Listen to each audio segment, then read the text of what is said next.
Okay, let's unpack this. Today, we're embarking on a deep dive, looking at something maybe a bit unexpected for our show. It's excerpts from a resource called Easy English Conversations for Beginners. Now, I know what you might be thinking, English lessons, really? But that's exactly our mission here. We're not trying to learn English. We want to pull out those, fundamental nuggets of knowledge, the core ideas about learning effectively, building understanding fast, and getting confident, especially when you're totally new to something, any new field, really. Exactly. But that brings up a really interesting point, doesn't it? How can something made for, basic language learning act as a shortcut for anyone in any area to feel, informed and confident, particularly when, let's face it, a lot of traditional learning feels kind of rigid, maybe overwhelming.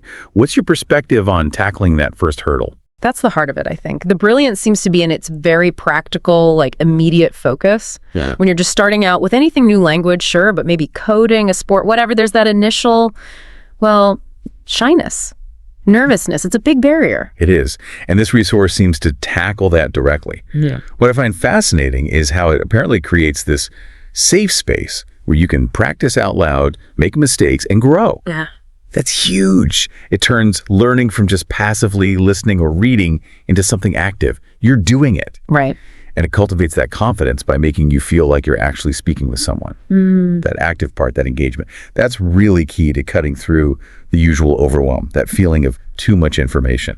So how does it actually do that? The techniques in this easy English conversations thing, they seem, almost simple, but powerful. It boils down to listening, repeating, and practicing along. Kind of reminds me of learning a musical instrument. You listen, try to copy the notes, practice playing along. That's a great analogy, a perfect one actually.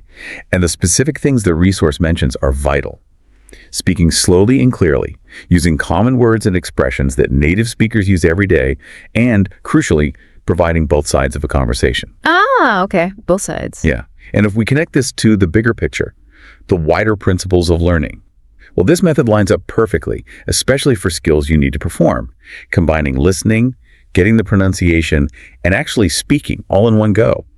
That's a powerhouse for building fluency, not just in language. Think about that musician again. They listen, practice the individual bits, then play. Yeah. Often with a teacher, right? Giving both sides of that musical conversation. Yeah. Or maybe someone in sales doing role playing. It's the same idea. This integrated way, it speeds up forming habits and it lowers the cognitive load. Cognitive load meant the mental effort, right? Exactly. The brain power needed. It focuses you on doing it practically instead of just, memorizing abstract rules. It really aims to be that daily conversation partner, your speaking coach and your friend in the journey, whatever skill you're trying to pick up. And what seems really smart is how it jumps straight into real world stuff, covering different conversation scenarios that you can use right away. If you're starting in a new field, you need those quick wins, those practical tools. And this resource gives you that. It covers greetings and small talk. The absolute basics. Yeah. Immediate tools. It details how to say hello and goodbye in different ways. Gives you phrases like, hi, hello, good morning. The standard stuff. And how are you? I'm fine, thank you. Nice to meet you. Basic interaction. It even gives short dialogue examples like person A, hi, how are you? Person B, I'm good, thank you. And you? Person A, I'm great. What's your name? Simple back and forth. Exactly. Person B, my name is Anna. What's your name? Person A, I'm Tom. Nice to meet you. Person B, nice to meet you too. Super straightforward. Then there's talking about yourself, how to introduce yourself, answer simple questions. Also fundamental. Right. Phrases like, my name is, I'm a student, or I'm a teacher, I'm learning English, I like music, basic personal info. And another quick dialogue. Person A, where are you from? Person B, I'm from Brazil. And you? Person A, I'm from Egypt. Person B, that's cool. Very natural snippets. And it even covers practical things like ordering at a cafe or restaurant. Phrases like, hello, I'd like a coffee, please. Things you'd actually say. Yeah. Can I have a sandwich? I'll take a tea, please. How much is it? Thank you very much. Have a nice day. It details a whole dialogue with a waiter, even mentioning the cost, like £5. Yeah. Super practical. And providing those structured, repeatable dialogues. That's the key, I think. It lets you internalize the patterns, the vocabulary, without feeling totally overwhelmed. It gives you tools you can use immediately in the real world. It's about building that muscle memory for a conversation or for any kind of interaction in a new area. Muscle memory. I like that. Yeah. Instead of just learning words or rules separately, you're putting them straight into a context you can practice over and over. Think about someone learning programming. They don't just learn syntax and theory, right? They learn how to write a simple hello world program. Oh, the first step. Or a basic command. Or a new salesperson. They don't just memorize product features. They get specific phrases for starting a call or handling an objection. Okay. Yeah. These structured dialogues do the same thing. You're not just learning about English, you're learning how to use it in specific situations. You're learning how to do something. You know, what I found really liberating, actually, in this material was its message about mistakes. It's so direct. It says, don't worry if you make mistakes. Mistakes are normal. Mistakes are good. That means you're learning. Here's where it gets really interesting for me. Yeah. Because that's huge. I remember trying to learn guitar. I was terrified of hitting wrong notes. This flips that completely. Absolutely. And the psychological benefit there, you can't overstate it.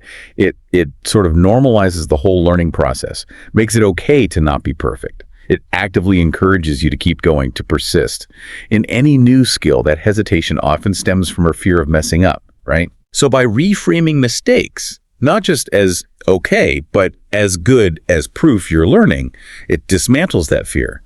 And the resource then says, repetition is one of the best ways to train your brain and mouth to speak English more naturally. And that principle, it's universal. Doesn't matter if it's practicing a tricky guitar chord or tweaking a design or rehearsing a presentation. Repetition, or maybe more accurately, deliberate practice, that's what builds the confidence, the fluency. What's fascinating here is that constant focus on progress, not perfection.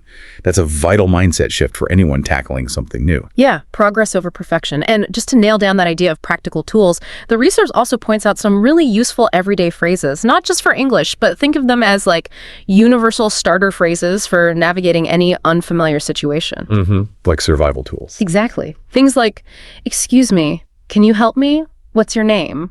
Maybe less universal, but I don't understand. That's a big one. Crucial. Can you repeat that, please? Essential when you're learning. And of course, the simple things, thank you and you're welcome. Basic politeness, but also functional tools for interaction. So when we pull back, this deep dive really shows how something potentially scary, like learning a new language, can become, well, accessible, even confidence building. And it's achieved just by structuring the material for immediate use, encouraging steady practice, and maybe most importantly, fostering that mindset where mistakes are okay, even good. Yeah, part of the process. It's about building competence quickly through these real-world, repeated interactions. Indeed. Which leads to a final thought, perhaps for you, the listener. If this approach, this sort of immersive conversation partner model, is so effective for picking up a language and feeling more confident speaking it, how might its core ideas, guided repetition, practicing in a safe space, focusing on immediate real-world use, how could those principles be adapted? Could they help accelerate learning or build confidence in totally different areas, maybe skills you're interested in, or even something in your own professional life, something to think about?